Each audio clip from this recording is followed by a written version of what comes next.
¿Qué tal? ¿Cómo están todos ustedes? Soy el doctor Gabriel Lara, el presidente de la Asociación de Médicos Neonatólogos del Distrito Federal y Valle de México, y quisiera darle la más cordial bienvenida a esta sesión de 24 de febrero, nuestra segunda sesión. En la noche de hoy tocaremos el tema sobre cuidados paliativos en neonatología, un tema bastante interesante y evidentemente delicado. Para ello tenemos una invitada especial, la doctora Jessica Aide Guadarrama Orozco, quien muy amablemente aceptó la invitación para este día. La doctora Guadarrama es pediatra egresada del Hospital Infantil de México Federico Gómez y además hizo un máster en bioética y derecho por la Universidad de Barcelona. También hizo un máster en cuidados paliativos en la Universidad de Valladolid y es investigadora de ciencias médicas. Tiene a cargo la asignatura de Ética y Profesionalismo de la Facultad de Medicina de la Universidad Autónoma de México y se desempeña como jefa del Departamento de Cuidados Paliativos y Calidad de Vida del Hospital Infantil Federico Gómez. Le damos nuestro agradecimiento a la doctora Guadarrama, que ha aceptado la invitación.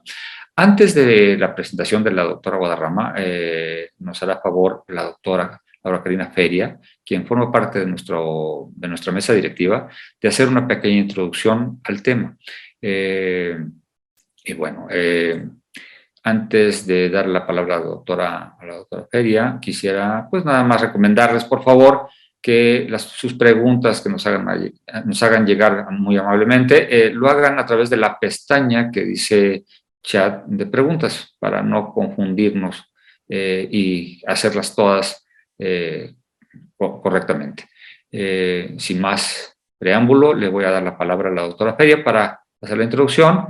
Yo les agradezco el que estén con nosotros nuevamente, sean cordialmente bienvenidos y al final nos vemos para las preguntas, comentarios y alguna otra situación que quisiéramos agregar al tema. Muchas gracias por estar con nosotros. Hola, buenas noches. El día de hoy vamos a revisar los cuidados paliativos en neonatología. Es un tema muy importante, yo creo, porque ya que a través de los años, pues la atención en el recién nacido ha sido muy cambiante, ha requerido de muchos retos y pues nos enfrentamos ahora a los cuidados paliativos. Lo primero que nos llegamos a preguntar es ¿cómo es la muerte de un hijo? Y realmente yo creo que es el peor momento para la vida de cualquier persona el que fallezca un hijo. Lo que buscaríamos a través de todos estos cuidados es pues que esta transición fuera lo menos dolorosa para los padres. Aunque sabemos que los cuidados paliativos se llevan a cabo desde hace muchos años, en el siglo pasado se empezaron a hacer hospicios también, sobre todo para los adultos, y no es sino hasta el 2000 que empieza los cuidados neonatales, se hace un parteaguas en la creación de protocolos para los cuidados al final de la vida, específicamente para el recién nacido, y es hasta el 2007 que la Academia Americana de Pediatría emite un artículo sobre no iniciar o terminar el manejo intensivo en los neonatos de alto riesgo. En México, más o menos del 2018, las anomalías congénitas han sido las responsables del 24% de la mortalidad infantil. Las cardiopatías congénitas, más o menos el 55% de todas estas anomalías en niños menores de 1 año, y eso nos habla más o menos de los casos a los que nos podemos enfrentar en los grupos de pacientes. El objetivo de estos cuidados paliativos es ofrecer un plan elegido por los padres y el equipo de salud. Esto es con la simple meta de mejorar la calidad de vida en aquellos pacientes a quienes hizo la detección prenatal de malformaciones o niños que han estado hospitalizados en las unidades de cuidados intensivos con pronósticos fatales o que el tratamiento no ha evolucionado como lo esperamos, secuelas graves, etcétera, pero de ninguna manera es el darse por vencido. ¿Quiénes son los que nosotros pensamos que puedan involucrarse en estas categorías? Bueno, todas estas condiciones que atentan contra la vida, donde puede haber un tratamiento que falle, que no nos lleve a buen término. Ya mencionaba cardiopatías complejas, que a pesar de los avances que tenemos, pueden los pequeños no tener una buena resolución. Condiciones en donde hay una muerte prematura, inevitable, prematuros que aunque no sean en los límites de viabilidad, puedan ser las altas comorbilidades que puedan tener estos niños.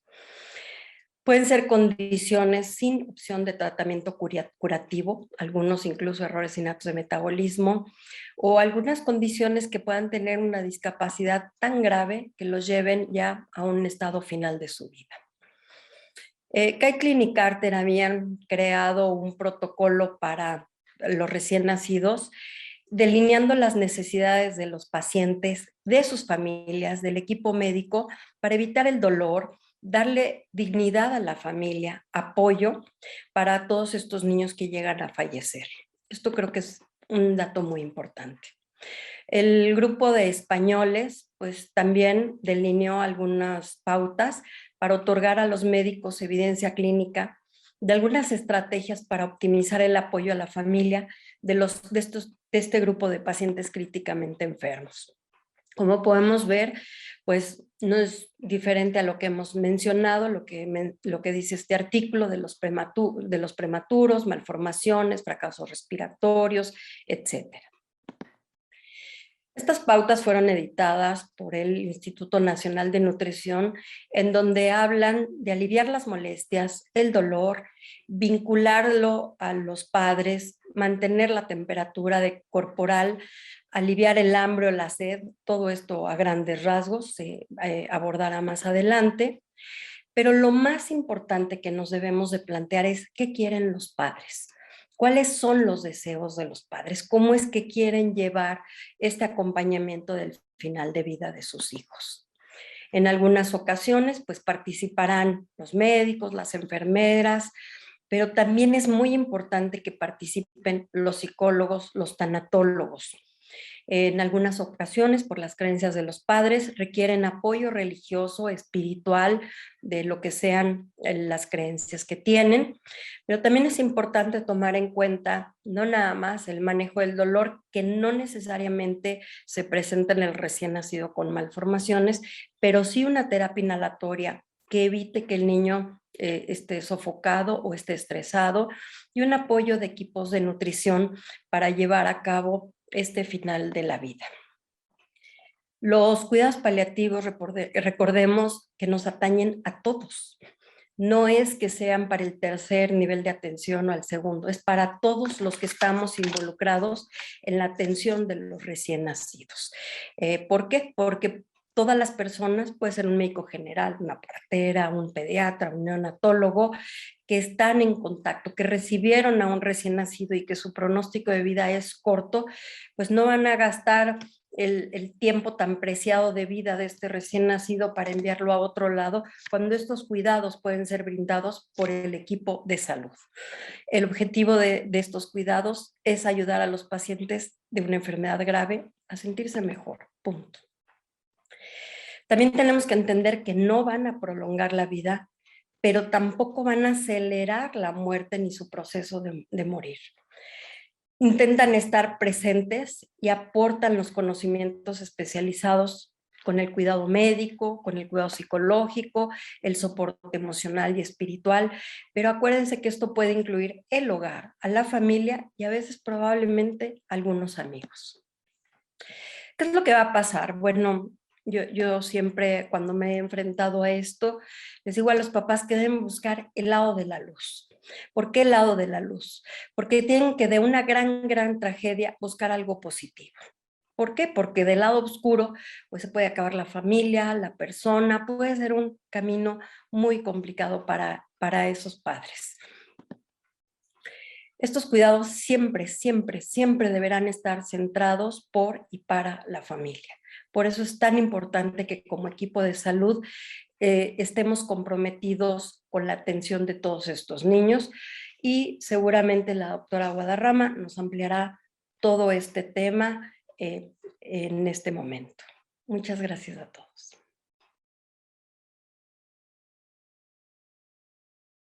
Hola, buenas tardes, noches a todos los presentes en esta plática sobre cuidados paliativos en neonatología. Me presento, soy la doctora Jessica Aide Guadarrama Orozco, soy pediatra egresada del Hospital Infantil de México Federico Gómez y actualmente soy jefe del Departamento de Cuidados Paliativos en este hospital.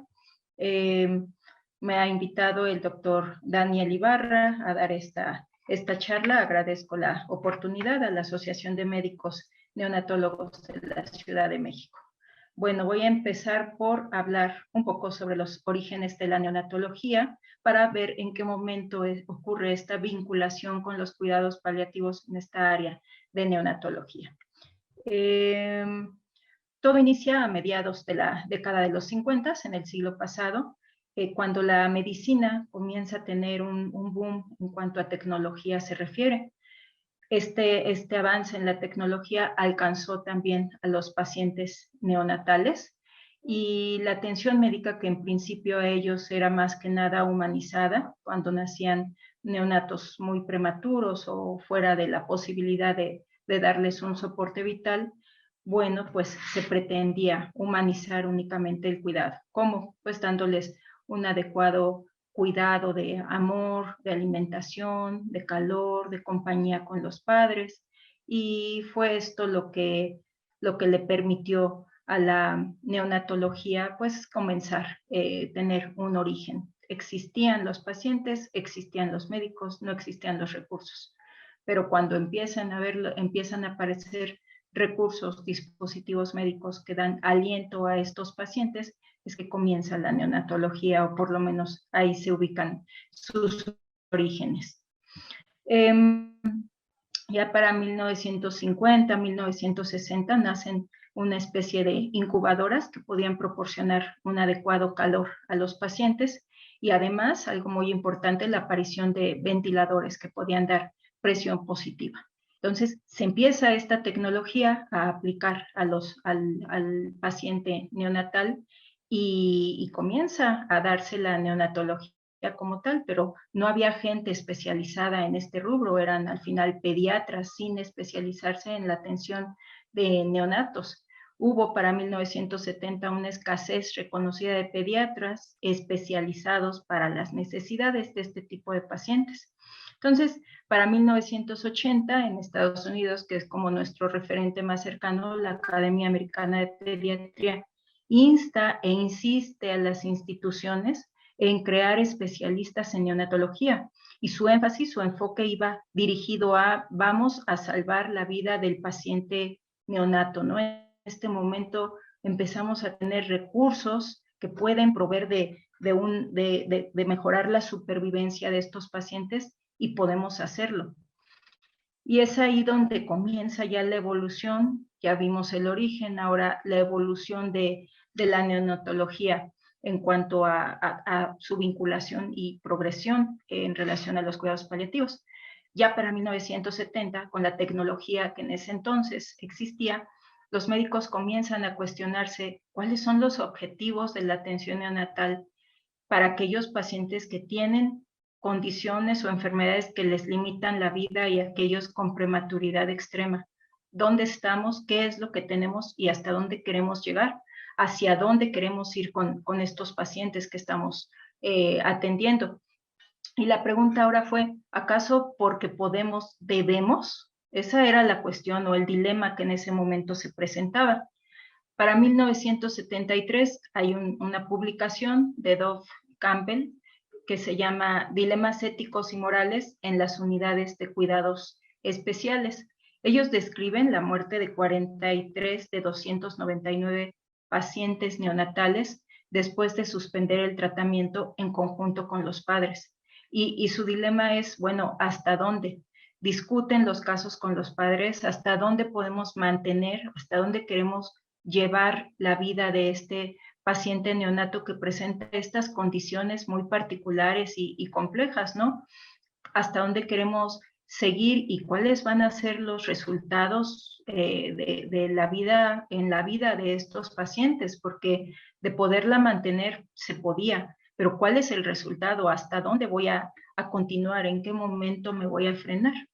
Y ahí viene el detonante. Los padres comenzaron a hacer su parte. Para 1970, 1980 empiezan a aparecer libros escritos por los padres de los niños que estuvieron atendidos en unidades de cuidados intensivos neonatales, donde ellos describen su lucha para defender el derecho de sus hijos a morir bien, morir de manera digna, de manera humana, de tener una, no nada más de haber podido sobrevivir, ¿no? Pero también no llevarlos al extremo del sufrimiento, sino que los médicos aprendamos a detenernos, y estamos hablando del siglo pasado. Y aún hoy como que resuenan estas palabras de hasta dónde voy a continuar, en qué momento es el idóneo de detenerme o por lo menos platicarlo con los padres. Para el año de 1992, un neonatólogo muy reconocido, Silverman, advierte sobre el sobretratamiento excesivo de los bebés que en ese momento podían recibir algún tipo de cuidados paliativos. Dice él que estamos siendo excesivos con el manejo que se está ofreciendo a los pacientes. No estamos limitándonos en absolutamente nada y estamos llegando a un sobretratamiento. Otro autor, Lantos, describe esta publicación como enganchados en la neonatología. Es como el afán del neonatólogo de aplicar la nueva tecnología les impide ver el sufrimiento humano de los recién nacidos y de sus familias. ¿Será que eso ya ocurrió o que acaso sigue ocurriendo? Tengo acceso a nueva tecnología, puedo hacer más y no logro como intensivista ver el sufrimiento que esto representa principalmente al paciente, pero no menos importante la familia. ¿Será que esto ya lo superamos? Era del siglo pasado. Los resultados en el año 2000, Gatlin y Carter evidencian la necesidad de cuidados paliativos neonatales. Es imprescindible que se empiecen a aplicar en neonatología. Para ese entonces, en el caso de los adultólogos, ya llevaban un par de décadas aplicándolo, ¿no? Por lo menos de manera parcial con este concepto gringo de hospice, donde se atiende a los pacientes, se cubren todas sus necesidades sin estar dentro del ámbito hospitalario.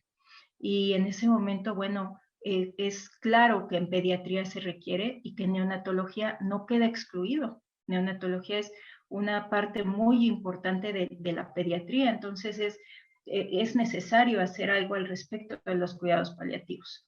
Para el año 2003, el Instituto de Medicina en Estados Unidos publica Cuando los niños mueren, mejorando la calidad de vida y los cuidados paliativos para los niños y sus familias. Cuando los niños mueren, incluyendo al paciente neonato, no dejándolo fuera de esta oportunidad de beneficiar al paciente, de ofrecer cuidados paliativos de manera correcta y de manera ajustada en el tiempo adecuado. Vemos aquí una publicación que les traigo de Weiner para el año 2008, y él refiere que la principal causa de muerte neonatal, un 80% de los pacientes que fallecen en la etapa neonatal a lo largo de 10 años fue la suspensión del soporte vital. ¿Esto qué quiere decir? Bueno, pues que de no haberse suspendido ese soporte vital, el paciente probablemente continuaría viviendo. Y la pregunta allí fue, ¿y con qué calidad? ¿Cómo iba a estar viviendo? ¿Cuál iba a ser su pronóstico funcional posteriormente? Porque puedo tenerlo en el hospital, pero es al final un individuo que le voy a entregar a la sociedad. ¿Cómo va a ser ese individuo? ¿Cómo se va a desenvolver en la sociedad? ¿Qué le espera a esa familia y a esa sociedad de continuar yo con el manejo intensivo que estoy dando? Aquí llama la atención en la publicación que les estoy enseñando, que abarca los años 1999 al 2008. Parece ser muy reciente, o sea, es la última parte del siglo pasado. 80% fallecen cuando el médico en conjunto con la familia deciden suspender el soporte vital. ¿Qué los lleva a suspender este soporte vital? Asociado a esto hubo además una disminución importante en la mortalidad de la primera semana de vida. Y esto es muy importante, como lo voy a relatar un poco más adelante, porque da oportunidad en muchas situaciones. Yo estoy a favor de hacer lo posible por el paciente cuando lo recibes en la sala de expulsión, un parto, una cesárea, sí procurar hacer todo lo posible por hablar sobre que el niño vive y vivió y tomar decisiones con los padres, en conjunto con los padres. Pero sí se observó con el avance de la tecnología una disminución claramente en la mortalidad de la primera semana de vida. Ahora, la principal razón actual para decidir suspender o continuar con el manejo es definitivamente el pronóstico, tanto el pronóstico vital como el pronóstico funcional del paciente. No puede quedar en un segundo plano el pronóstico funcional. Recordemos que ese neonato que ahora es 100% dependiente de sus padres, un día va a llegar a ser un niño, un adolescente o quizá un adulto. ¿Qué es lo que yo le voy a entregar a la familia, a los padres y a la sociedad misma? ¿De qué estoy hablando cuando les entrego un niño que tiene un daño neurológico muy severo y me aferro a que tiene que vivir y le entrego a la familia un paciente que a lo mejor los va a atar de brazos toda la vida, ¿no? Hay que discutir esto con los padres. Entonces, actualmente sí está ocurriendo, el neonatólogo se sienta a platicar con la familia y hablar sobre algo que es difícil, el pronóstico del paciente. De esto nace que hay un incremento en la necesidad de los cuidados paliativos neonatales. A la vez que hay mayores oportunidades de supervivencia, ocurre que hay mayor necesidad de cuidados paliativos en esta etapa de la vida. Entonces, hay neonatos que quizá debieron de morir poco después de nacer. No obstante, ahora pueden sobrevivir bastante tiempo. Y esto no es malo, al contrario, es lo mejor que nos pudo haber pasado. ¿Por qué? Porque da la oportunidad de introducir los cuidados paliativos en el entorno de la familia, darle soporte a la familia y además hacerlos partícipes de decisiones complejas que se van a tomar respecto a su nuevo hijo. Hay estudios bastantes de la etapa prenatal o medicina perinatal y cuidados paliativos y destacan que hay un desconocimiento importante de las necesidades de los padres, con todo y que se les ha informado que el producto en formación o el hijo que van a tener tiene una condición especial.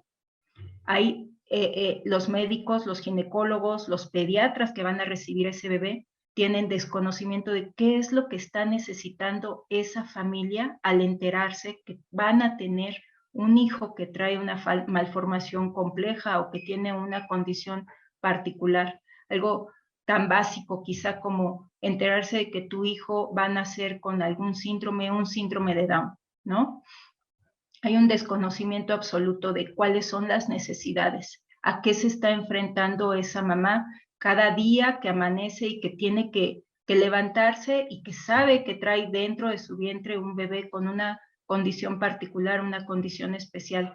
No hay estudios que exploren estas necesidades y además los mismos padres no lo han manifestado directamente al médico por desconocimiento, por desconfianza, por falta de la relación, una adecuada relación con su médico, esta relación médico-paciente de la que siempre hablamos en medicina, está mermada por la tecnología en muchas ocasiones.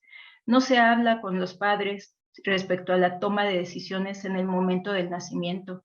Tampoco el consejo para el nacimiento, un parto, una cesárea, el sitio, un hospital privado, un hospital público, quién debería de estar, quiénes son los interconsultantes que en ese momento van a estar, la relación con la familia, ¿no? ¿Cómo los padres van a hablar sobre la situación que se les va a presentar con la familia, que vienen siendo los hermanitos, los abuelos, el núcleo familiar, el trabajo? Si la mamá va a tener que abandonar su trabajo porque ahora va a tener que dedicarse a cuidar al hijo, o el padre va a ser quien va a jugar este rol de cuidador principal y va a tener que dejar de trabajar. la religión, las creencias que cada familia tiene. Puede ser que vean a este nuevo bebé como un castigo de Dios, o habrá otras que lo vean como una bendición. Tantas cosas que se deben de explorar en estos padres. El hecho de voy a poderlo lactar, merece la pena que sí me enfoque en la lactancia, que haga algo por mejorar la lactancia o no. Y por último, el duelo, la pérdida que va a haber, trisomías de impacto para la familia, por ejemplo, sabes que no va a sobrevivir o va a sobrevivir muy poco tiempo. No es malo tocar este tema del duelo en el momento en el que das la noticia de que la pareja va a tener un hijo que viene con una condición especial. Entonces, hay mucho trabajo todavía por hacer en el campo de neonatología de la mano con cuidados paliativos.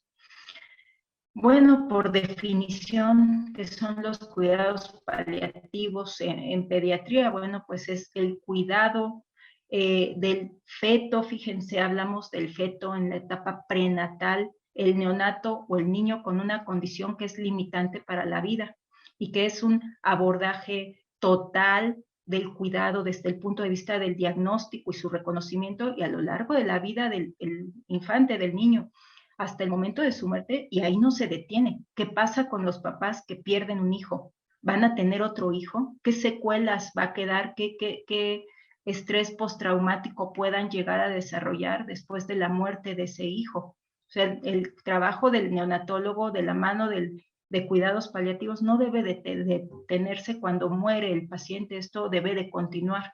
Entonces, sí abarca el estado emocional, el estado físico, el estado social, los elementos espirituales y se enfoca en mejorar la calidad de vida del paciente neonatal y el soporte para la familia.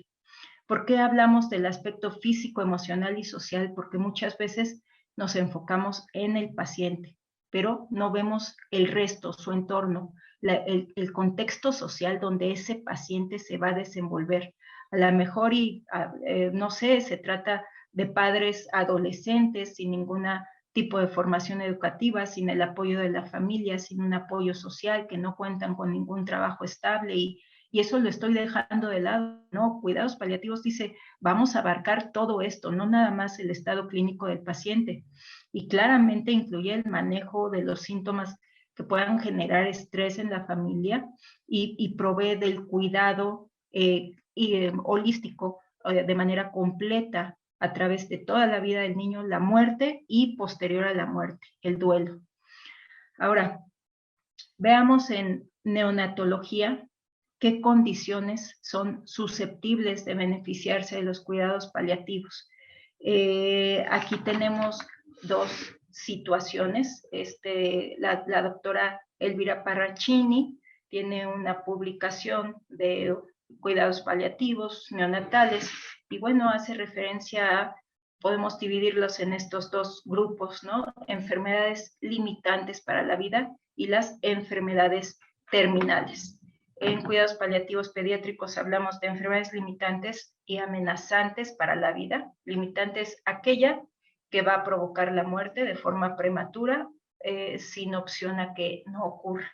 Y una enfermedad amenazante para la vida es, existe posibilidad de curación. Un ejemplo clásico es el cáncer, ¿no? Amenaza la vida, pero existe posibilidad de curación. Aquí tenemos los ejemplos de enfermedades limitantes. Un paciente que nace con anencefalia, que se pudo diagnosticar prenatalmente, otro con hipoplasia pulmonar por hernia diafragmática, por ejemplo, se pudo diagnosticar prenatalmente. Cardiopatías complejas también pudieron tener diagnóstico prenatal, unas cromosomopatías, enfermedades metabólicas, ¿sí? Estas son limitantes, van a provocar la muerte de forma prematura. No necesariamente al momento del nacimiento, que esto quede muy claro, incluso se les pueden dar maniobras de reanimación y prolongar un tanto la supervivencia para dar oportunidad a los padres de aceptar, de tener a su bebé en vida y después pues el curso mismo de la enfermedad dirá cuál va a ser el destino de este paciente, ¿no? Mucho depende de la tecnología con la que se cuente para la atención de estos pacientes. Y las otras son las enfermedades terminales, ante aquellas son aquellas ante las que poco es lo que puedes ofrecer. No es que vaya a haber una muerte prematura, es que están muriéndose estos pacientes. Aquellos que nacen en el límite de la viabilidad, aquellos que no responden a maniobras de reanimación, cuando hay un daño neurológico muy severo o una falla multiorgánica derivada de procesos sépticos, daño neurológico severo por asfixia severa, etcétera. Estas enfermedades, a diferencia de las limitantes es, puedes prolongar un poco más el tiempo de supervivencia con la tecnología existente, pero en las terminales se nos acaban las opciones terapéuticas. Es más limitado la posibilidad de que sobreviva algo de tiempo este paciente. Los dos grupos son susceptibles de beneficiarse de cuidados paliativos. Ambos grupos deben de tener la posibilidad de verse atendidos por un equipo que pueda darles este soporte, no nada más al paciente, sino también a la familia.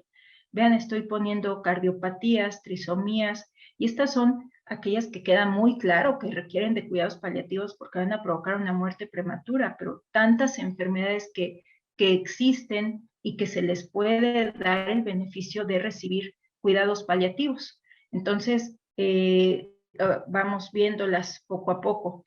Hay muchas barreras todavía en el desarrollo de cuidados paliativos dentro del área de neonatología. Algunas de ellas, algunas de las barreras existentes son dificultad para formar equipos de trabajo interdisciplinarios. Ocurre una fragmentación. Viene tengo un pacientito con un síndrome de Down, una cardiopatía compleja y nada más. Viene el equipo de nutrición y deja su plan, viene el equipo de cirugía, una gastrostomía, viene el equipo de cardiología, su plan, el neonatólogo intenta coordinar todos estos manejos, pero al final el tratamiento está viéndose fragmentado. Cada uno opina respecto a su órgano, no respecto al paciente ni a su familia. Cada uno da su opinión del órgano que le interesa. Estamos fragmentados los equipos que trabajamos con un solo paciente. Es raro en muchas ocasiones hacer reuniones donde haya una concordia respecto al manejo que se le va a ofrecer al paciente, que además tiene un pronóstico de vida limitado. Hay un déficit enorme en las habilidades comunicacionales. Estas habilidades se adquieren, sí, a lo largo de la carrera, pero más aún cuando se está trabajando con el paciente. Nos cuesta tanto dar malas noticias a los médicos que preferimos no hacerlo. Entonces, vamos llenando el costalito de falsas esperanzas y expectativas o nos limitamos a decir todo va bien en el órgano que yo atiendo. Pero la mala noticia, el hablar verdaderamente sobre lo que está viviendo el paciente, el pronóstico que se está presentando, no nos atrevemos todavía. Tenemos un déficit en comunicación. Y, por otro lado, los programas curriculares actuales de universidades grandes no tienen un enfoque dirigido a medicina paliativa pediátrica. Ya no hablo de las universidades que forman médicos generales, no estoy hablando de las instituciones que forman pediatra como tal. Es importante que el pediatra que vaya siendo embebido de los cuidados paliativos y el neonatólogo con más razón, y ahora voy a explicar el motivo, ¿no? De por qué pienso esto. Estas barreras que generan como consecuencia, pues claramente un aumento en el estrés y la ansiedad en la familia y en el equipo médico, porque no puedes hablar sobre lo mal que va el niño, porque no puedes hablar sobre el pronóstico pobre que el paciente tiene, porque no tienes esa habilidad para comunicarte y porque te limitas a tu órgano, a lo que estás tratando, dejas de ver al paciente como un individuo, una persona, lo empiezas a ver como nada más ese paciente que tienes que atender. Entonces, esto aumenta el estrés y la ansiedad en la familia y en detrimento de la relación médico-paciente. Y genera algo que se llama tribalismo. Tribalismo social, por ejemplo, es cuando varias tribus tienen conflictos entre sí. Tribalismo médico es cada subespecialidad se cree la más importante en el manejo del paciente. No nos ponemos de acuerdo, cada uno tira hacia su lado y el único que paga las consecuencias es el paciente mismo, el neonato al que estamos atendiendo. Este tribalismo es muy frecuente observarlo en los hospitales mientras mayor nivel de especialización tienen, ¿no? En nuestro país, pues, un hospital de tercer nivel empieza a manifestarse el tribalismo. Otras consecuencias de estas barreras. La información es inconsistente entre los tratantes y se convierte en confusa para los padres. Ya no saben a quién hacer caso. Viene el cardiólogo y le dice, no, el corazón quedó perfecto. Viene el neonatólogo y dice, sí, está perfecto el corazón, pero el paciente se está muriendo. Y el cardiólogo dice, pues sí, pero no es por el corazón, ¿no? Es un todo, el paciente no es un órgano, no es un corazón, no es un hígado, no es dos riñones, es un todo. Esta inconsistencia entre los tratantes genera confusión. Hay dificultad del equipo médico claramente para hablar sobre la muerte, que no se toque esa palabra, que no se diga en voz alta, que no preferimos que el paciente va a descansar, que el paciente va a partir, que la palabra muerte es un tabú, ¿no? Y preferimos no ni acercarnos porque es como decir, es hasta aquí donde puedo darle a tu hijo, ¿no? Ofrecer para tu hijo. Surge un sentimiento de desesperanza y derrota al hablar sobre los cuidados paliativos. Decirles a los padres, va a venir a verlos el equipo de cuidados paliativos, es como decir, ya no tengo nada que ofrecer, está desahuciado tu paciente, se acabó el trabajo que tengo, ¿no? Esto es lo que genera, no es lo que debe de ser, pero es lo que genera en la familia, ¿no? Inferir que el equipo médico se ha dado por vencido es como desahuciar al paciente. Viene cuidados paliativos, yo me despido del paciente y entra ese equipo. Inflar las expectativas terapéuticas hacia los padres les va a impedir hablar a los médicos sobre el pronóstico, así como explorar los deseos de los padres. Y priva a la familia de la oportunidad de recibir el soporte adicional que le puede ofrecer cuidados paliativos. Vivimos en una sociedad de negación. No queremos que esto ocurra, no lo hablamos, preferimos ni acercarnos a ese tema, preferimos no considerarlo porque es como si lo atrajéramos, ¿no? Puede suceder. Esta sociedad pretende negar muchas cosas que están ocurriendo y en el ámbito médico, pues es lo más fácil negar que el paciente tiene un mal pronóstico. Ahora, algunos estudios sí plantean que son los neonatólogos los que más barreras le ponen a los cuidados paliativos dentro de la UCIN. Estos estudios hacen comparaciones entre las enfermeras, trabajadores sociales, fisioterapeutas, psicólogos, y denotan que son los neonatólogos, el médico tratante. ¿Por qué son ellos? ¿Acaso es porque cuesta trabajo hablar sobre esto? ¿Acaso es porque volvemos a la década de los 70, no sabemos en dónde detenernos? ¿Acaso es porque creen que los cuidados paliativos es para el paciente que está muriéndose? Los motivos son muchos. Sienten principalmente que generan más angustia y estrés en los padres y sugieren además desesperanza y rendición por parte del equipo. Y estas expectativas infladas de que todo va a estar bien, crea por sí mismas barreras para discutir el pronóstico y explorar y saber los deseos de los padres. No tiene nada de malo preguntar a los padres, ¿tú qué quieres para tu hijo? ¿Hasta dónde quieres que continuemos? Tampoco se trata de hacer hasta donde los padres quieran, ¿no? Yo en cuidados paliativos me enfrento a esto de forma continua y es muchas veces la calidad de vida del paciente está en detrimento absoluto. Es una etapa definitivamente terminal donde la curación no es factible y los padres solicitan continuar con maniobras excesivas, extraordinarias. Yo siempre les aclaro, dime qué es lo que quieres, pero vamos a ver por qué tienes ese deseo, por qué quieres que continuemos con esto. Definitivamente el médico no está obligado a dar un manejo que no considera razonablemente beneficioso para el paciente. Un tratamiento que es razonable, beneficioso, es razonablemente beneficioso es aquel que sí va a mejorar el pronóstico. Hay tratamientos, y lo voy a decir en este momento, con efecto y con beneficio. El tratamiento con efecto es aquel que resuelve en el momento la problemática, ¿no? Intubo al paciente, quito dificultades respiratorias. Un tratamiento con beneficio resuelve eso, pero además cambia el pronóstico del paciente. Entonces, el médico tratante no tiene que verse obligado a dar los manejos que exige la familia, pero sí tiene que verse obligado a explorar el porqué de esos deseos por parte de la familia. ¿Qué es lo que está llevando a la familia a desear más para un bebé que desde nuestro punto de vista quizá está en una etapa ya terminal? El poner barreras a la entrada de cuidados paliativos genera estas falsas expectativas por ambas partes, tanto del médico tratante como de la familia. Ahora, entre los motivos para que los neonatólogos no estén convencidos de incluir a cuidados paliativos están estas otras. Dicen, esperamos señales claras del bebé para poder hacer un switch, cambiar la atención al final de la vida. Eso es malísimo.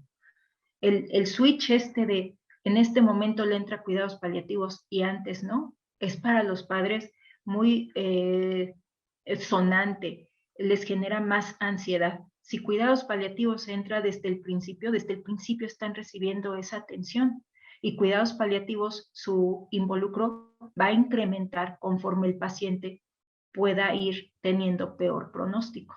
En cambio, hacer un switch súbito es muy pesado tanto para la familia como para los padres.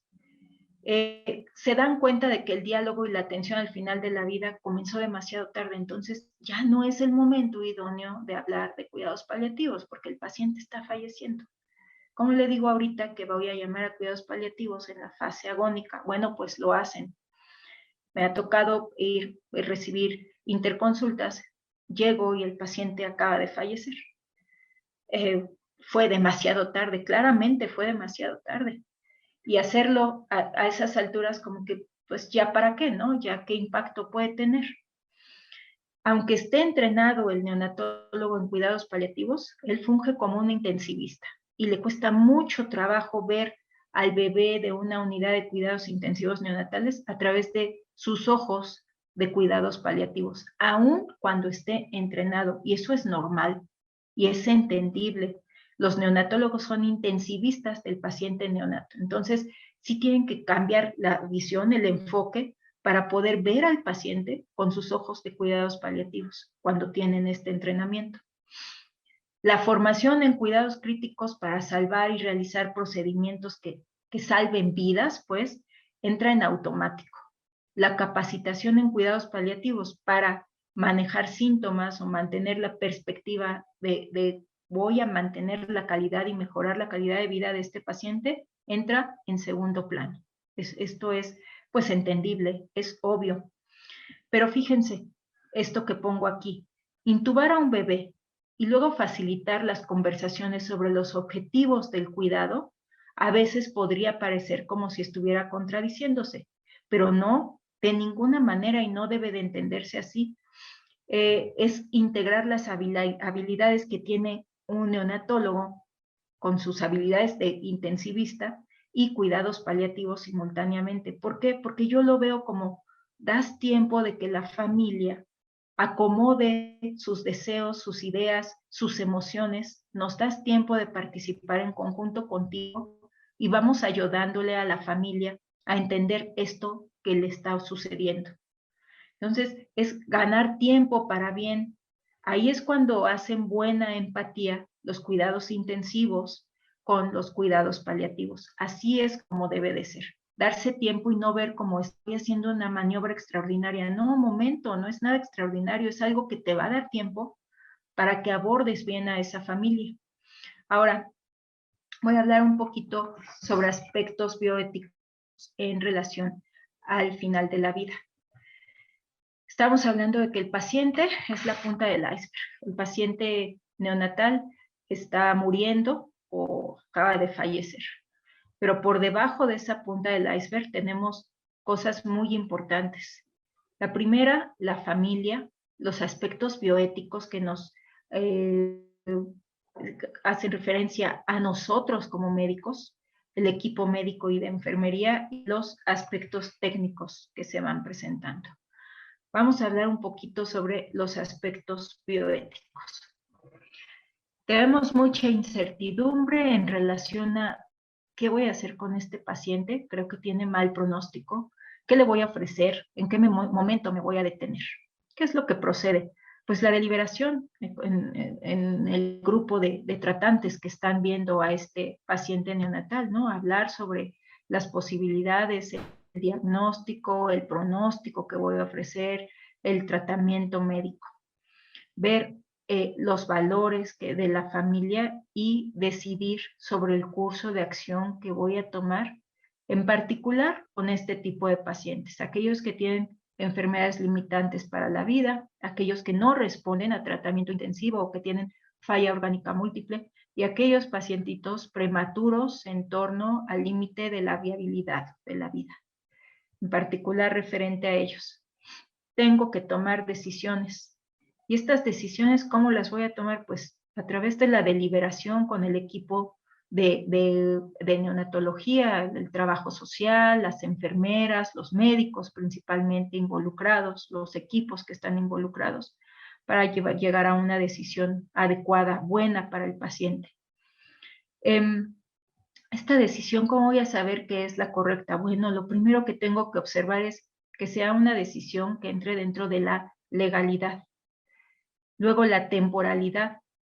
Si yo retraso esta decisión un par de semanas, ¿puede ser que el paciente mejore? Si yo no limito o no adecuo el manejo en este momento, si yo espero, ¿puede ser que el paciente mejore? O al contrario, mi pronóstico es que este paciente va a empeorar y que va a fallecer en peores condiciones. Último, publicidad pública esta decisión. Soy capaz de defender la decisión que estoy tomando con este paciente en este momento, en cualquier, ante cualquier foro, ante cualquier observación. Soy capaz de defenderla, es defendible. Si nuestras respuestas son sí a las tres cuestiones: legalidad, temporalidad y publicidad, adelante, es una decisión aceptable. Si alguna tiene como respuesta no, vuelvan a deliberar, ¿sí? Ahora, en el mismo escalón prácticamente tengo el aspecto de la familia. ¿Cuáles son las conductas de los padres en el momento en el que se les dice que su bebé tiene un mal pronóstico para la vida o un mal pronóstico para la función? ¿Cuáles son las reacciones? ¿Cuáles son las reacciones de los padres frente a la muerte cuando ven morir a su bebé? De esta familia, de este papá y mamá, nos enfocamos habitualmente a ellos dos, pero pues está formada por los hermanos, por los tíos, los abuelos, otros.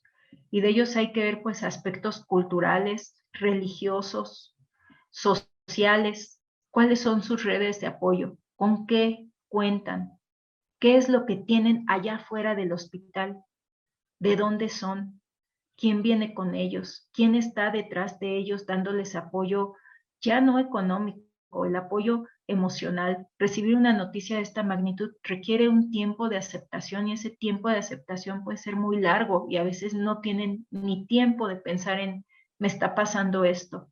Están en shock y le hablamos a una persona que está en shock sin darnos cuenta de que está en un shock absoluto emocional, ¿no?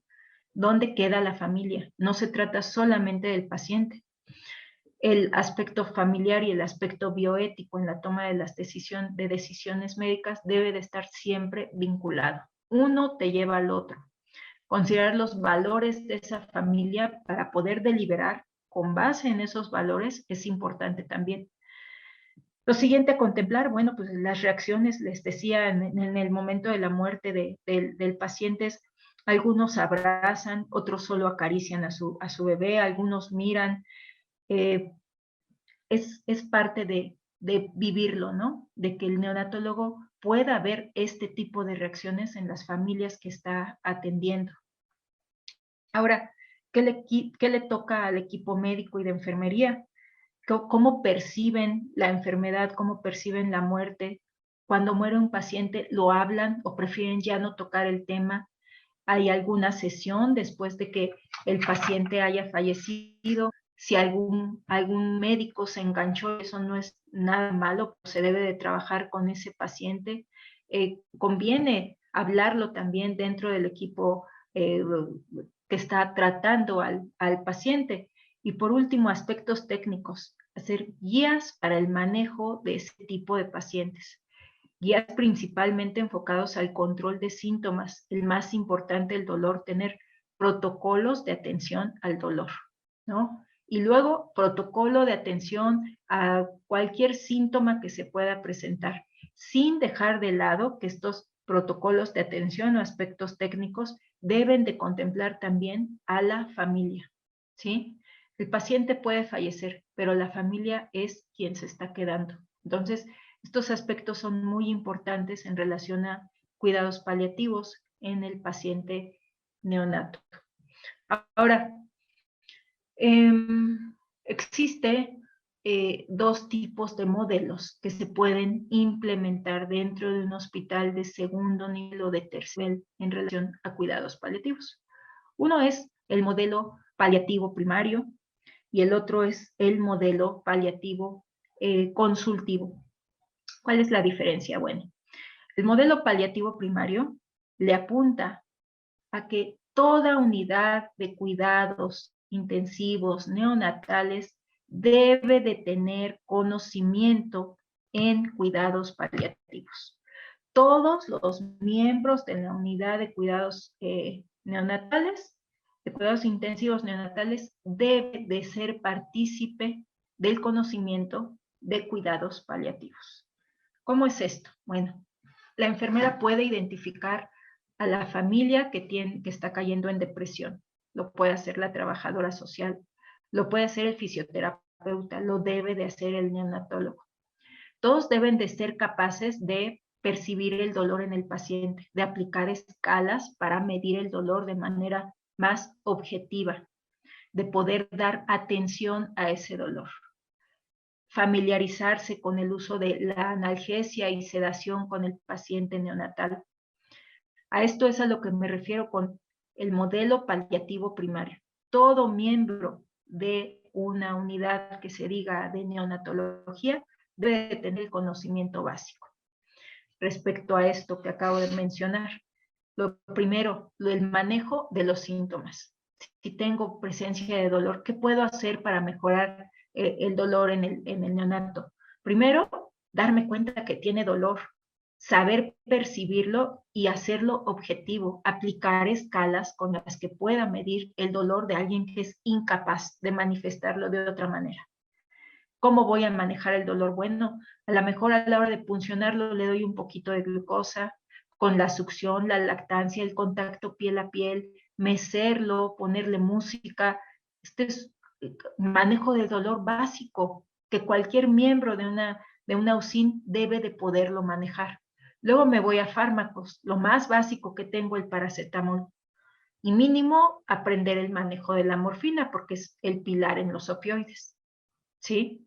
Tener conocimiento de ello es lo mínimo que se le puede exigir al neonatólogo que está en una UCIN. Manejo de la dificultad respiratoria, administrar oxígeno, nebulizaciones con morfina o el uso de morfina IV, presencia de náuseas y vómitos, como pues si veo al bebé nauseoso, fracciono su alimentación o doy menos y pasa en mayor tiempo la administro, uso de inhibidor de bomba de protones, anti-H2, otras cosas. Presencia de constipación, identificarla. Bueno, si eso le está generando malestar al bebé, pues manejarla, ¿no? Lactulosa, supositorios de glicerina, lo veo agitado, uso de benzodiazepinas y de opioides, un tipo de monitorización no invasiva que pueda yo describir el dolor con distintas escalas o el distrés. Y respecto a la nutrición, la lactancia, el uso de sonda orogástrica o nasogástrica, los líquidos intravenosos, puedo hacer bastante, tengo que tener el conocimiento mínimo para controlar estos síntomas que son cardinales. Luego, la colaboración interdisciplinaria. hacer reuniones con los distintos subespecialistas para establecer metas adecuadas respecto al diagnóstico, al tratamiento y el pronóstico, la transición a la casa y probablemente la muerte. Y la comunicación empática con la familia. Cómo pues, detectando oportunamente la depresión o ansiedad en los padres. Hay artículos que mencionan que más o menos un 30% de los padres que han tenido un hijo en una UCIN experimentan un desorden mental, que habitualmente no es detectado por el personal de esa unidad. Entonces, ser sensible a que puede manifestarse. Una vez detectado, entonces tratarlo. Y manejar el proceso de aceptación de un padre que esperaba un bebé sano en muchas de las ocasiones y que recibe la mala noticia desde el instante en el que nace el bebé. Lleva su tiempo aceptar una enfermedad incurable, lleva su tiempo más aún aceptar una enfermedad que le va a provocar la muerte en un lapso corto de tiempo. ¿Por qué no desarrollar estas habilidades de comunicación y mejorar la atención que le estoy dando a la familia? La comunicación debe ser básica y hablar siempre del pronóstico, las metas que tienen como equipo y la condición que está presentándose. Hay distintas técnicas para dar malas noticias o para aprender a comunicarse. Hay distintas habilidades de comunicación. Lo principal es saber escuchar. Yo al principio era muy dada a escucho y opino, y luego todo el tiempo quería opinar. Y luego me di cuenta de que estas familias lo único que quieren es ser escuchados, saber que pueden manifestarse, que pueden desarrollar confianza con alguien y que hay alguien que los va a escuchar sin interrumpir. Uno, como comunicador, aprendes a observar e interpretar el lenguaje corporal del paciente, ver en qué momento está ansioso, qué palabras le generan ansiedad, decir qué cosa le cuesta trabajo. Pronunciar la palabra muerte les duele, ¿no? Les genera una dificultad en comunicarse. Bueno, pues percibirlo, no estar interrumpiendo, escucha, observe, interpreta y percibe todo lo que estás viendo en esa conversación. Aprender a hablar, balancear, decir la verdad con compasión. No se vale decir, nació con malformaciones severas y ya nada más estamos esperando el momento de la muerte de su hijo. Bueno, pues ¿qué creen que somos de acero o qué? No, balancear honestidad, pero a la vez con compasión. No se vale decir las cosas de manera abrupta, de manera directa y sin embeberlas en un poco de compasión para que se sienta o sea menos doloroso algo que de por sí ya lo es. Preparar a los padres ante la suspensión del soporte vital y de la muerte. No voy a llegar en un momento dado a decir, en este momento voy a apagar el ventilador, pues jamás, ¿no? Pero suspensión es una adecuación del esfuerzo terapéutico. A lo mejor, pues el paciente tiene una CID grave y en este momento ya no es posible seguir administrando más hemoderivados porque le estoy provocando un daño mayor, ¿no? A lo mejor saberlo compartir es de lo que se trata, prepararlos hasta esta suspensión del soporte que se le estaba dando y que necesariamente va a venir la muerte después de eso. Saber qué informar y cómo dar información. Hay varias técnicas. Feedback es informa, revisa qué es lo que el padre te entendió y vuelves a informar. Si da información, verifica la información que le diste y vuelves a informar. Y no es en una reunión, no es en una sentada. Cuidados paliativos es sinónimo de tiempo, desde mi punto de vista. No es saber controlar síntomas, es saber entregar tu tiempo. Es disponte a darle lo más valioso que todos los humanos tenemos, el tiempo. Yo sé que tienes muchos pendientes en la UCIN, pero dar información delicada requiere de su tiempo. Dispón del tiempo que le vas a dar a estos padres y a esta familia. Hay algunas técnicas que puedes aprender, ¿no? Ask, tell, ask. Pregunta, responde. Pregunta, responde. Tú vas suministrando información paulatinamente conforme el paciente, los padres te van preguntando respecto a su paciente. Poco a poco. Ellos se van a quedar con un 20% de la información que le das, pero con eso se van seguramente a quedar. Y en otra reunión van a tener mayor porcentaje de información. Dales su tiempo. El paciente, la familia está en shock en este momento y no está lista para asimilar toda la información que le estás dando. Y hay otros protocolos que se pueden aprender como el SPIKES por sus siglas en inglés. Yo lo veo como, ese es en inglés setup. Para mí, siéntalo. No des información de pie en un pasillo o en la cama del paciente. ¿Por qué? Porque te vas a distraer, porque en el pasillo hay mucha gente y la distracción disminuye la cantidad de información que la familia va asimilando. Siéntalo, busca un sitio adecuado, de preferencia aislado, que haya cierto grado de privacidad, para hablar sobre estos temas con la familia. Siéntalo.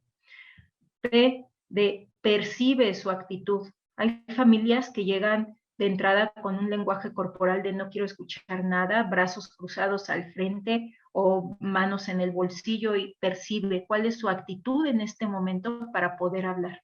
O que van deprisa porque dejaron al otro niño de 2 años en la casa encargado con el vecino. A lo mejor no es el momento idóneo. Percibe cómo está esa familia en cuanto a disposición se refiere para recibir información difícil. La I de invítalos a hablar, ábrete, genera ese ambiente de confianza para que ellos puedan abrirse y hablen sobre sus necesidades, sobre sus deseos. La K de knowledge, conocimiento, dales información y infórmate de cuál es la información o conocimiento que tienen ya ellos de la enfermedad. Los papás, cuando tienen un nivel educacional, cultural un poco más alto, sí investigan, sí leen, sí saben de pronósticos, sí interpretan porcentajes. Entonces, verifica qué cantidad de información tienen y a qué nivel les vas a hablar. Que no sean médicos no quiere decir que no entiendan de lo que estás hablando. A lo mejor es un ingeniero y entiende más de ventilación mecánica que nosotros como médicos. Entonces, evalúa la cantidad de información y el tipo de información que vas a entregar. No se vale jamás decir, porque tiene un nivel cultural y educativo muy bajo, no le informé respecto a esto. El no informar, porque crees que ellos tienen un nivel de entendimiento muy bajo, habla de tu nivel de entendimiento. Debe de ser muy bajo el nivel de entendimiento del médico para que no lo pueda poner en palabras sencillas y que la familia lo pueda comprender. La E de empatiza con la familia, intenta ponerte en sus zapatos. Estamos hablando de que su hijo nació con una enfermedad grave. Yo siempre les digo, discúlpame, no puedo entender lo que estás viviendo al 100%. Procuro ser empática contigo. Hazme entender en qué puedo ayudarte. Hazme entender las necesidades que tienes en este momento. Yo voy a tratar de ser empática contigo y de entenderlas, pero difícilmente podría llegar a entender completamente el dolor por el cual estos padres están pasando. Sé empático, ábrete, sé honesto en lo que estás diciendo. Y por último, S de summarize, haz un resumen de lo que les acabas de decir.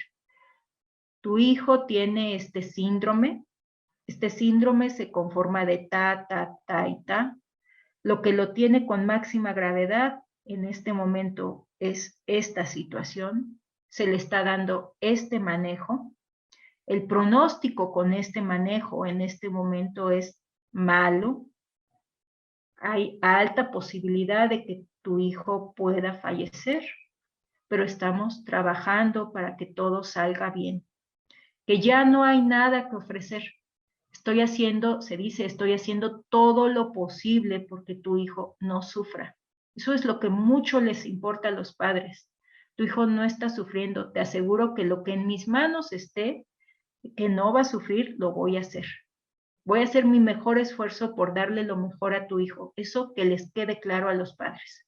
Entonces, es un buen protocolo. Yo lo recomiendo mucho a mis alumnos y se puede mejorar la relación médico-paciente cuando mejoramos nuestras técnicas o habilidades de comunicación. Lo que les comentaba hace un momento en la familia, 30% de los padres que tienen un hijo en UCIN experimentan un desorden mental el año posterior, no el mes posterior, no los 6 meses, el año posterior al nacimiento del bebé. Podemos aplicar escalas, por ejemplo, la escala de Edimburgo para detección de depresión postparto, ansiedad, estrés postraumático. Sería idóneo tener o contar con personal de psicología como base en una UCIN, porque ellos pueden dar de alguna manera ese apoyo emocional, contención emocional que requiere la familia en ese momento. Estos trastornos requieren detección oportuna y referencia oportuna a un especialista. En muchas ocasiones yo he tenido que referir padres al psiquiátrico porque están saliéndose de la órbita de la ecuanimidad, ¿no? Algunos amenazan con suicidarse. Ante la amenaza de suicidio y la detección de la posibilidad de suicidio, tienes que actuar. Si no te abres a la percepción de la familia, puede algún padre suicidarse y tú ni cuenta, ¿no? El abandono del paciente también se puede prevenir. El neonatólogo y su equipo siempre debe entender el impacto psicosocial de la experiencia de tener un hijo enfermo de gravedad y actuar en consecuencia. No se vale decir, me enfoco en el manejo médico. Eso es lo fácil de la medicina. La tecnología te va dando la pauta. La humanización de la medicina, eso que se está perdiendo, es lo actualmente difícil. El involucrarte en tu paciente y en su familia. La humanización de la medicina es lo que pelea cuidados paliativos a través de decir, es tiempo lo que le doy a este paciente y a su familia. Es innato al neonatólogo tener conversaciones acerca de la muerte. Creo que los intensivistas son quienes más en contacto están con conversaciones que hacen referencia a la muerte. Siempre te entran y siempre tienen mayor experiencia en hablar de pronósticos los intensivistas que los pediatras que no lo son. El entrenamiento de un médico paliativista se enfoca en saber cómo decir y qué decir. Tenemos retroalimentación constante, no solamente de los neonatólogos, sino del gastroenterólogo, del infectólogo, del oncólogo. Constantemente nos enfrentamos a qué tengo que decir, qué no tengo que decir y qué reacciones espero en mi receptor. Aprendemos eso es una fortaleza del médico que se entrena y luego se especializa en cuidados paliativos. Aprender, a hablar, a comunicarse, a empatizar con el paciente, a dar una mala noticia, que sea asimilada y entendida, pero que no sea chocante para el paciente o para la familia. Todos aquellos que trabajan con pacientes gravemente enfermos deben ser entrenados en habilidades de comunicación y cuidados paliativos básicos. No es opcional. Que una intensivista, ya sea de niños o de neonatos, diga, es que yo no me interesan los cuidados paliativos, es como decir, sé la mitad de mi trabajo. Sé intubar, pero no sé conectar un ventilador.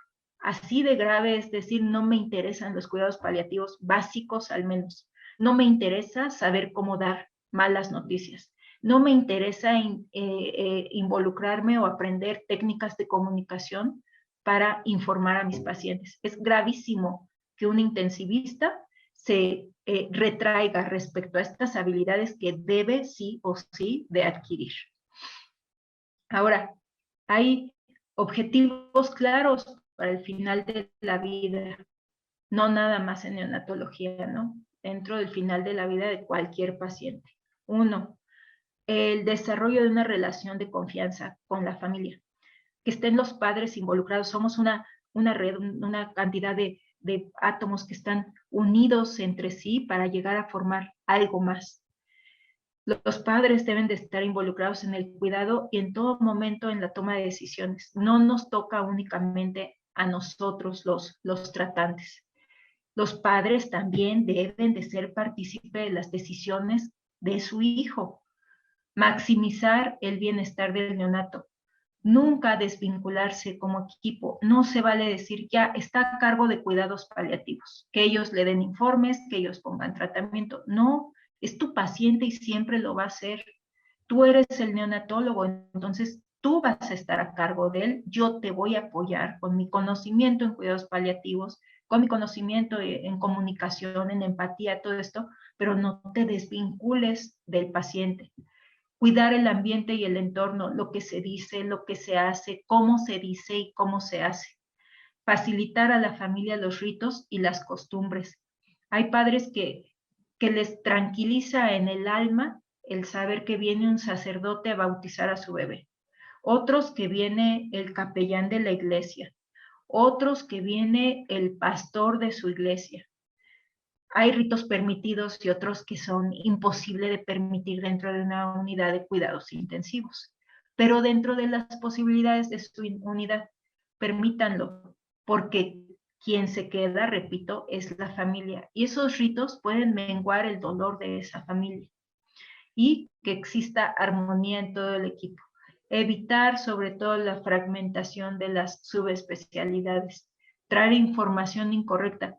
Nosotros en el Departamento de Paliativos del Infantil lo que hacemos siempre es, a mí me queda duda respecto al manejo que puso el subespecialista, no sé, cardiología. Voy y hablo con él, ¿no? Y trato de hacer una especie de concordancia, de resumen, de un análisis donde haya acuerdo entre todos los subespecialistas a la hora de entregar información. Yo no me puedo equivocar con la información que le doy a los padres, porque si me equivoco, si digo algo incorrecto, pierden la confianza que desarrollan en mí. No es que todos los tratantes lo deban de hacer, de hecho ni lo recomiendo. Cuando uno está en cuidados paliativos, la relación con la familia se fortalece mucho, con el paciente y con la familia, y por ejemplo en mi caso muy particular, esto es algo que a mí me gusta hacer, es darles mi número de celular personal. A veces me mandan un mensaje y en cuanto tengo un tiempo libre me comunico, ¿no? O me preguntan, doctor, es que vino el neonatólogo, vino el cardiólogo y me dijo esto, ¿usted qué opina? Es que quieren intubar a mi hijo, dígame usted qué hago. Ahí es cuando vas viendo tu trabajo, porque te empiezan a considerar como consejero, al menos en cuanto a toma de decisiones. Y uno como médico con conocimiento y humanizado puede dar buenos consejos a estos padres y facilitarles algo que es muy difícil para ellos, porque pues nunca lo han hecho y se enfrentan a esto por primera vez, la toma de decisiones, ¿no? Siempre decirles, pues está haciendo el equipo de neonatología su mejor esfuerzo. El resultado lo tiene la vida, lo tiene Dios, explorar en quién creen. Hay papás que si tienen mucha fe en un Dios, les va a facilitar el trayecto. Otros que no tienen fe en nada y bueno, es un poco más difícil, pero de todas formas encontramos a qué afianzarlos, a qué sujetarlos, a qué anclarlos para trabajar con la familia. Entonces, sí, el paliativo, un intensivista, pero los dos compartimos que debemos de interesarnos por la familia y saber comunicar la información. Ahora, el modelo mixto es el modelo idóneo. Miren, toda unidad de cuidados intensivos neonatales debe de tener el modelo primario. El modelo primario, como les expliqué en diapositivas anteriores, es lo mínimo necesario que deben de conocer para dar cuidados paliativos a un paciente. Comunicación, manejo de síntomas y nunca fragmentar el equipo, ¿sí? Detección oportuna de percepción oportuna de situaciones de riesgo psicológicas. Ese es el modelo primario. Lo mínimo necesario, el conocimiento mínimo necesario que un neonatólogo debe de poner en práctica. No puede absentarse de él. Todo su equipo lo debe de poseer, desde enfermeras, trabajadoras sociales, rehabilitadores, el neonatólogo, todos deben de poseer. El modelo consultivo. Este modelo se da más en hospitales de tercer nivel, como el hospital infantil donde yo trabajo. Hay situaciones extremas donde el neonatólogo no tiene por qué saber especificaciones sobre el uso de fentanilo o morfina en un neonato con una cardiopatía compleja. Eso le toca al especialista de cuidados paliativos y algología. Hay situaciones en las que la familia es difícil de abordar y las habilidades de comunicación deben de elevarse. Eso le toca al modelo, al equipo de cuidados paliativos cuando se cuenta con él. Hacer uso del equipo de cuidados paliativos es fortalecer la ayuda que se le está dando a la familia. No viene a sustituir, viene a fortalecer, viene a sumar esfuerzos. Creo que todos los hospitales que somos de tercer nivel, por la gravedad de los pacientes que se manejan, deben de tener un equipo específico de cuidados paliativos. Disponemos de tiempo, esa es nuestra fortaleza. Yo, si voy a hablar con una familia, dispongo al menos de 1 hora para ir a hablar con él. Y no es que tenga menos pendientes que el neonatólogo, sencillamente este es mi trabajo. Tener tiempo para abordar a la familia, no nada más al paciente. Número 1 es el tiempo. 2, puedo manejar síntomas que están fuera de control de manera extrema. Esas son las ventajas de un equipo de cuidados paliativos específico dentro de un hospital generalmente de tercer nivel. Si un segundo nivel lo tiene, qué bueno, es súper recomendable, pero a un segundo nivel le puede faltar y aplicar un modelo primario. Un hospital de tercer nivel sí debe de tener preferentemente un equipo de cuidados paliativos al que pueda consultar el modelo primario, el equipo de neonatología con formación básica en cuidados paliativos, para mejorar el manejo del paciente gravemente enfermo. Ese es un modelo mixto, donde los dos trabajamos en conjunto. Los cuidados paliativos, entonces, fíjense, se vuelven simultáneos y no secuenciales, porque el neonatólogo desde el principio está tocando aspectos de cuidados paliativos.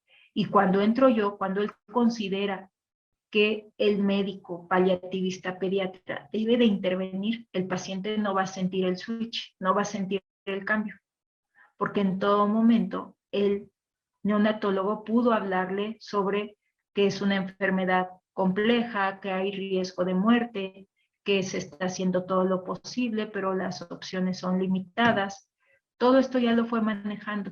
Habló sobre el confort, habló sobre el control de síntomas, habló sobre la convivencia de la familia con el bebé, habló sobre los ritos que puedan facilitarse a las familias, la despedida, como venir un sacerdote y bautizar al bebé. Ya lo hizo el neonatólogo, que se está saliendo de control, que requiere más tiempo esta familia, que es una familia quizá difícil de abordar por distintas situaciones, debe de intervenir el equipo de cuidados paliativos. Entonces, este es el idóneo, el modelo mixto, donde seamos simultáneos, que vayamos de la mano y nunca secuenciales, nunca hacer ese switch de ya está desahuciado, ya no tengo nada que ofrecer, ahora sí que venga cuidados paliativos. Y esa fue mi última diapositiva. Estoy abierta a preguntas, a comentarios que quieran hacer al respecto de esta plática y me da mucho gusto haber sido invitada para hablar al respecto de este tema. Gracias por su atención. Muchísimas gracias, doctora. Muchísimas gracias, Cari, por la introducción. Me parece que fue una plática muy enriquecedora para nosotros, que estamos en el área de trabajo de todos los días. Y pues bueno, no sé si quieras empezar con las preguntas o hacer algún comentario, Cari, doctora. Sí. Doctora Guadarrama, muchas gracias por su plática, siempre es enriquecedor todo esto y creo que todo lo que podamos abonar a esta parte de cuidados paliativos siempre es importante. Yo la verdad, para presumirle, en el hospital de pediatría el acompañamiento de los padres se hace junto con los psiquiatras, con los psicólogos, con los psiquiatras. En una tesis que se hizo, sí, la depresión en las mamás ocupó prácticamente el 100% de la población. Eran poquitas las que tenían ansiedad y la mayoría, prácticamente le digo, la mayoría tenía depresión. Pero eso también nos ha enseñado a trabajar en grupo a pacientes que están críticamente enfermos, a la toma de decisiones que no sea nada más por parte del neonatólogo, sino todo el equipo multidisciplinario junto con los padres, y ellos toman la decisión para el final de la vida de los niños. Y eso creo que ha sido muy enriquecedor. Otra cosa enriquecedora que hemos tenido, que tenemos siempre en el hospital, es permitir a los papás. Usted sabe que muchas veces está el niño por un lado, los papás por el otro. No tenemos en México totalmente establecido el modelo de acompañamiento de los padres con los recién nacidos todo el tiempo, no en todos los hospitales. Y el acompañamiento en este final de la vida siempre es muy importante. Creo que de ahí cambia todo de qué va a pasar con esos papás, cómo van a resolver el duelo. Y bueno, yo creo que, no sé, me gustaría su opinión en lo que vienen algunas preguntas sobre en dónde queda la frontera del ensañamiento terapéutico e iniciar cuidados paliativos, que creo que es el punto más complicado que tenemos en la toma de decisiones.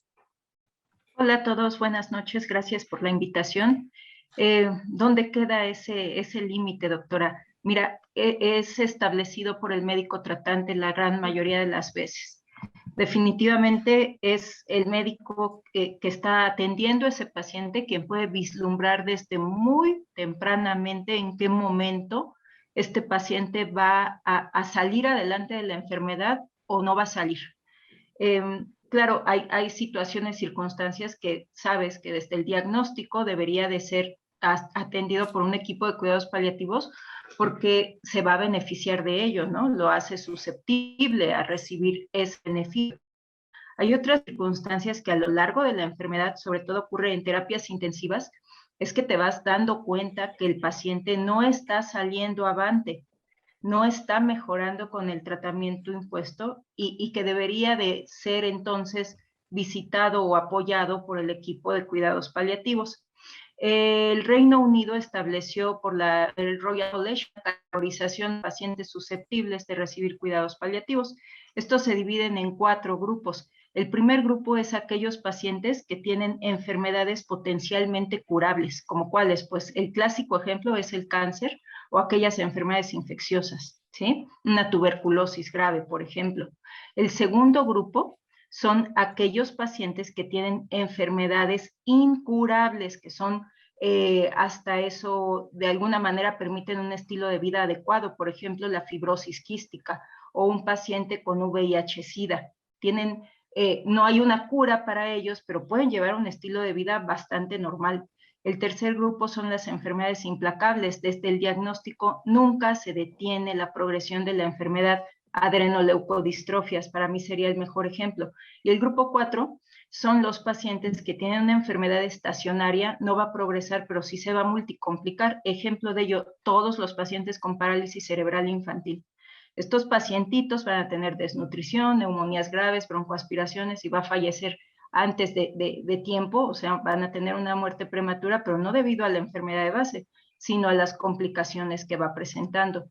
Estos pacientes que mencioné en estas 4 categorizaciones deben de ser beneficiados por la atención de un equipo de cuidados paliativos que, si bien pueden no existir en el hospital de segundo nivel, el médico tratante tendría que tener las habilidades o el entrenamiento básico para podérselo ofrecer.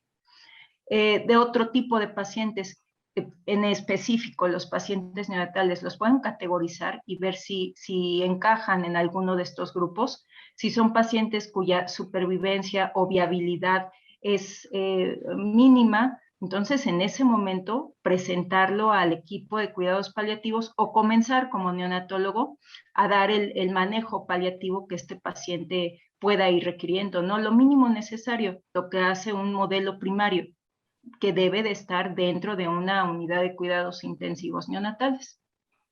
Gracias, doctora. Aquí hay, no sé si las voy a comentar, Gabriel, hay algunas cosas, algún libro o página donde sugiera para complementar, doctora, esta información y dónde la pueden seguir en redes sociales.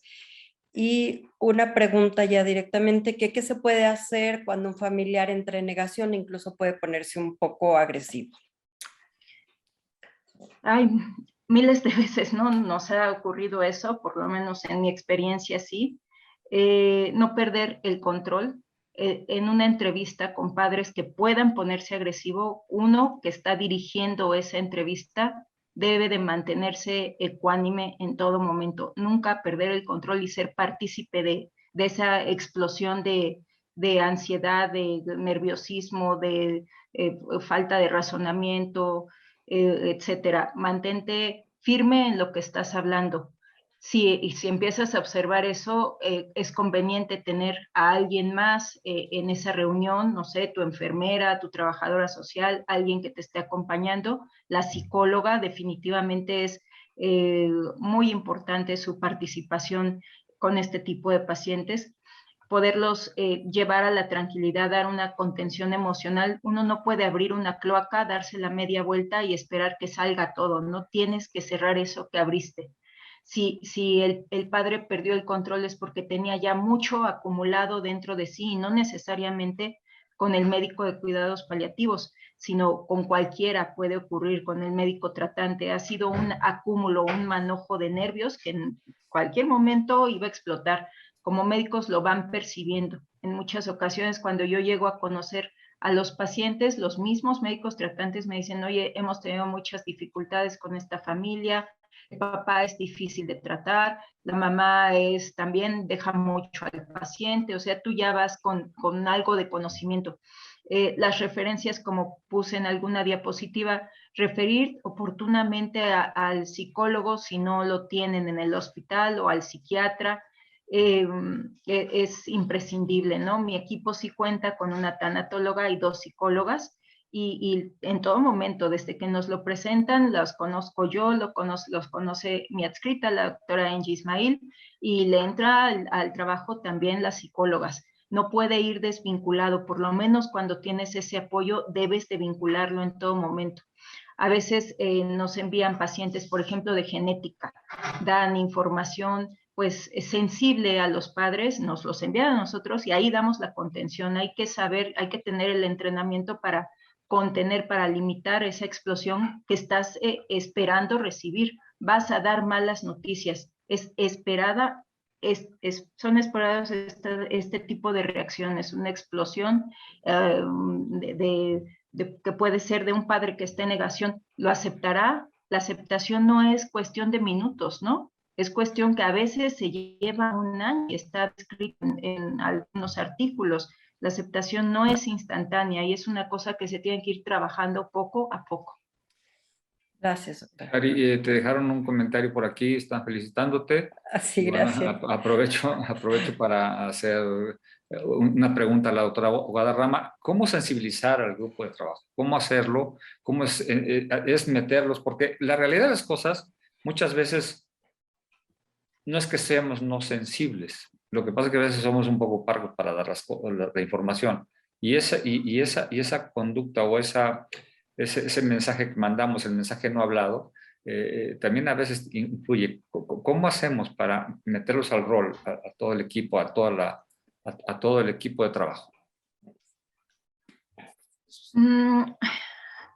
La currícula oculta es algo que se queda siempre por detrás y desde mi punto de vista es lo primero que debe de haber en un equipo de trabajo, ¿no? Que el líder lo practique, va a enseñar a todos los que trabajan con ese líder.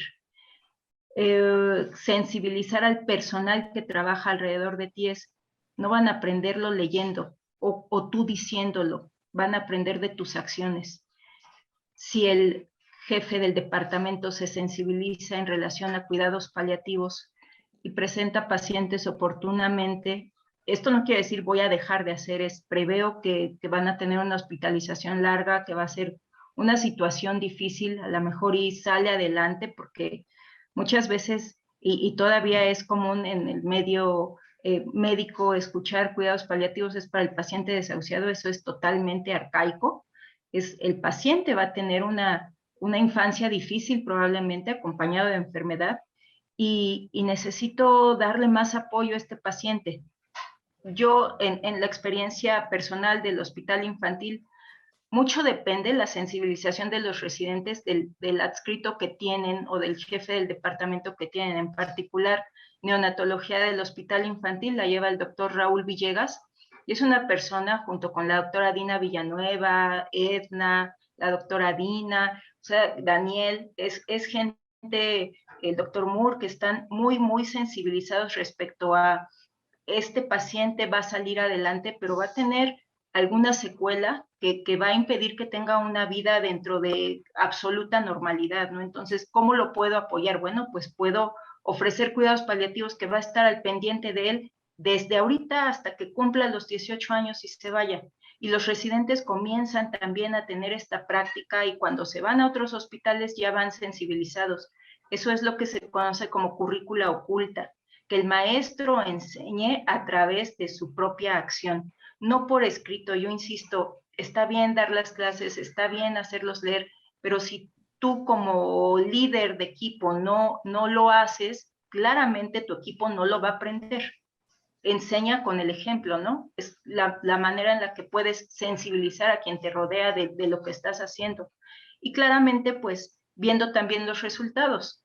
O sea, uno va a visitar al paciente, haces tus visitas domiciliarias, la telemedicina, el seguimiento telefónico, y el neonatólogo te entrega al paciente y deja de verlo quizá a los 28 días, al mes, sí, algún seguimiento tendrá, pero tú como médico de cuidados paliativos lo sigues viendo hasta que cumple los 18 años y puedes dar fe de cómo ha sido su evolución.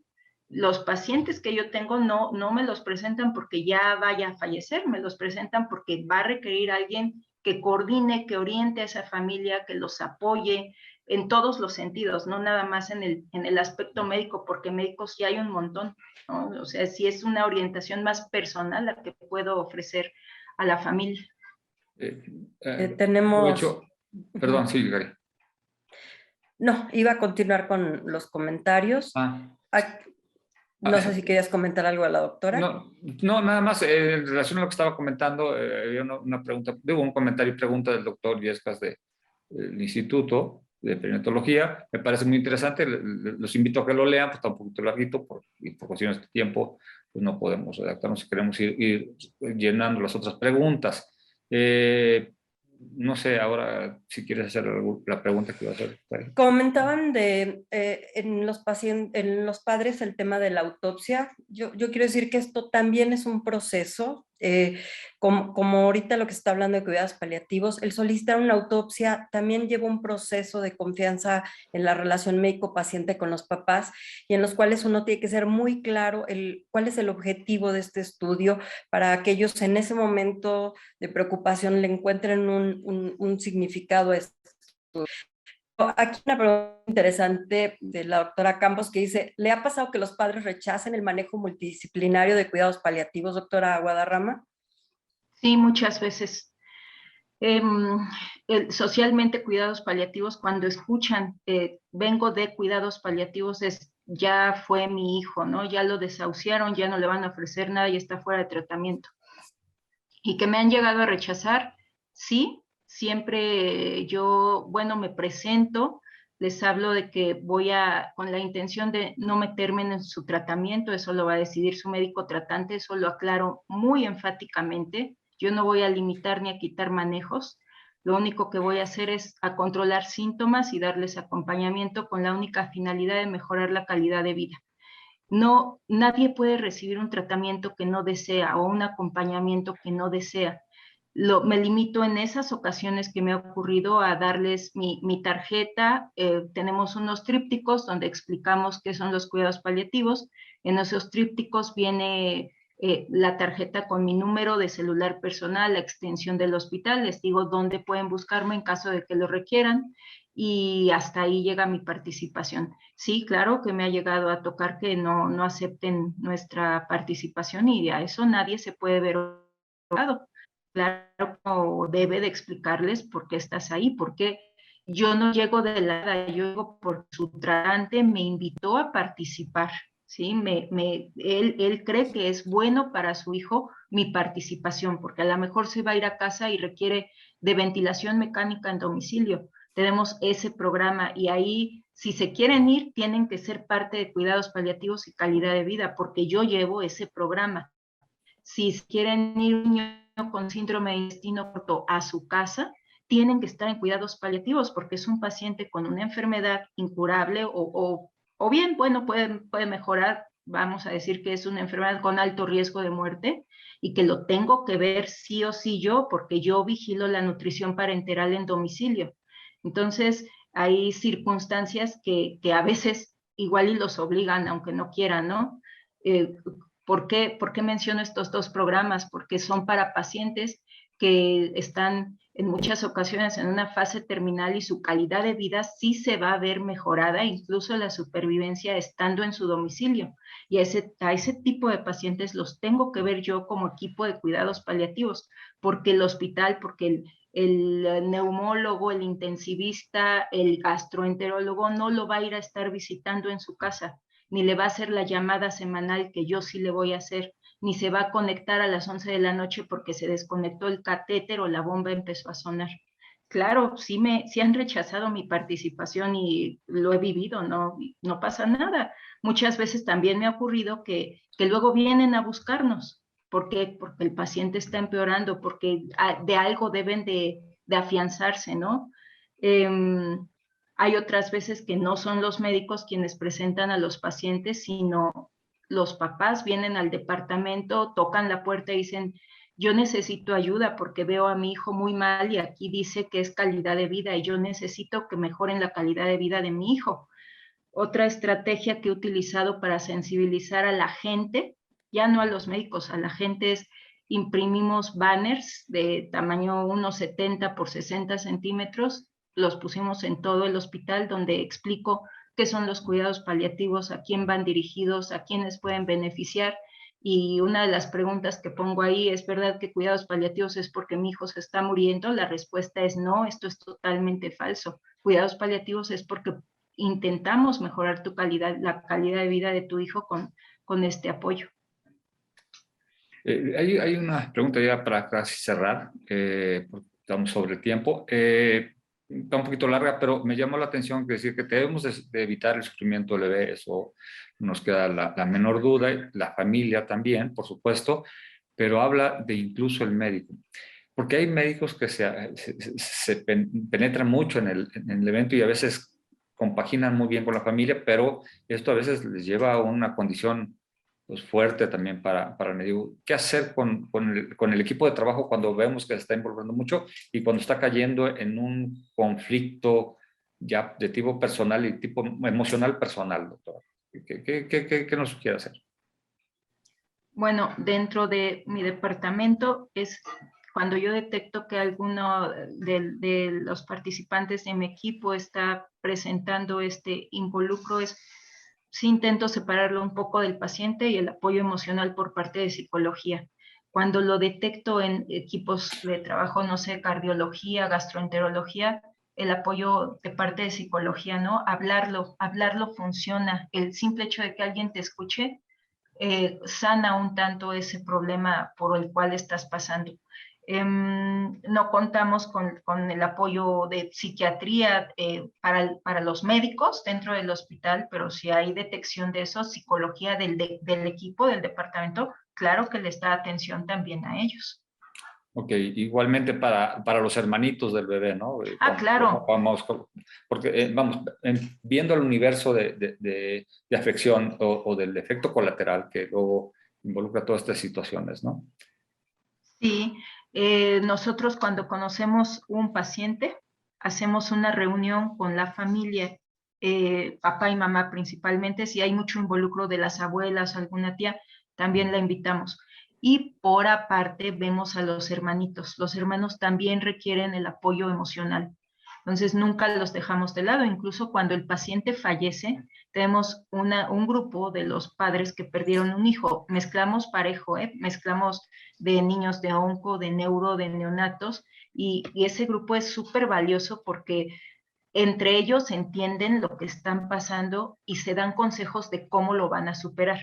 Esta terapia grupal en el duelo es una cosa que funciona mucho y ahí nosotras detectamos aquel que está pasando un duelo patológico y derivamos.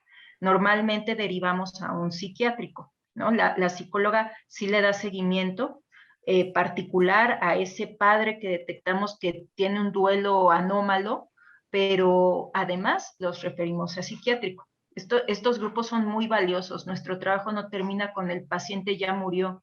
Lo seguimos viendo todo el año posterior a la muerte del bebé o del niño, edad que sea, todos juntos les damos la terapia grupal.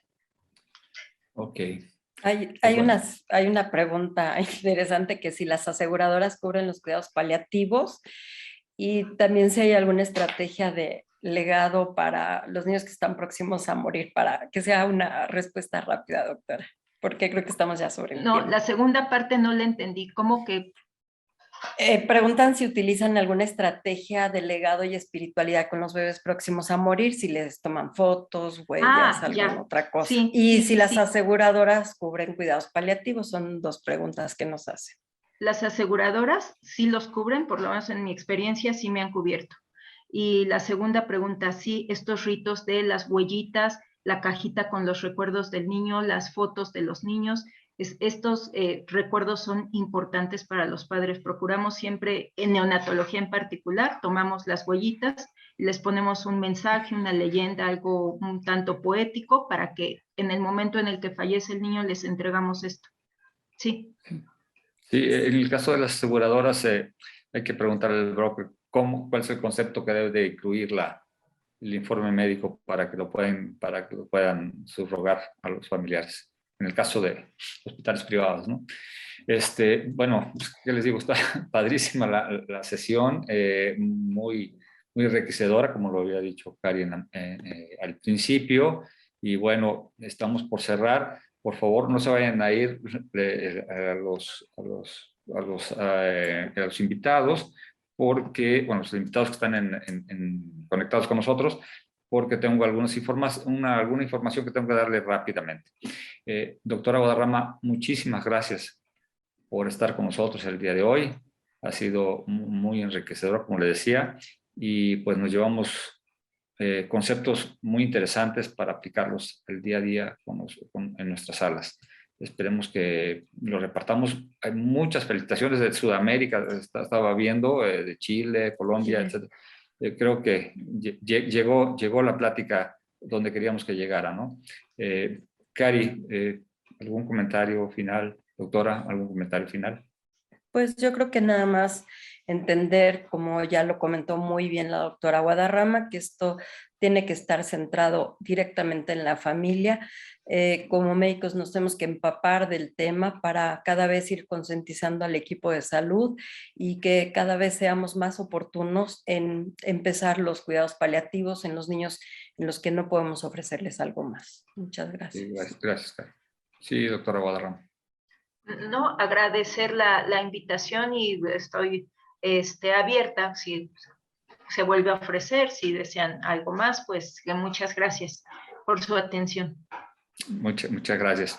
Gracias. Y bueno, dentro de los anuncios parroquiales que normalmente luego damos en las asociaciones, en la nuestra, pues quisiera invitarlos a todos a que cuando estén enviando, pues ya viene la época de ir cumpliendo con las anualidades. Perdón que toquen el tema, pero tengo que informarles, el sistema de administración tributaria cambió las reglas del juego y bueno, nos está pidiendo algunos documentos que le estamos pidiendo que nos hagan llegar.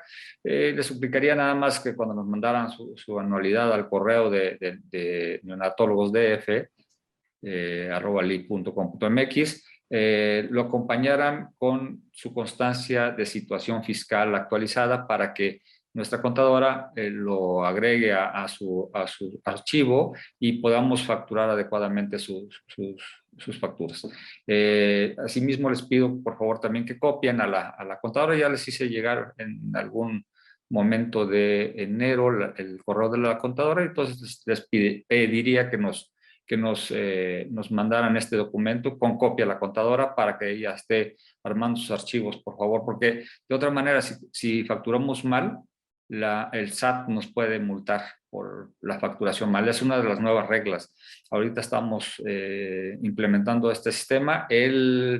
Próximamente se va a echar a andar la nueva plataforma de facturación y ahí tenemos que ser muy estrictos en esto. Entonces sí les pediría, por favor, a todos que nos ayudaran con esto para pues, poderles servir mejor, ¿no?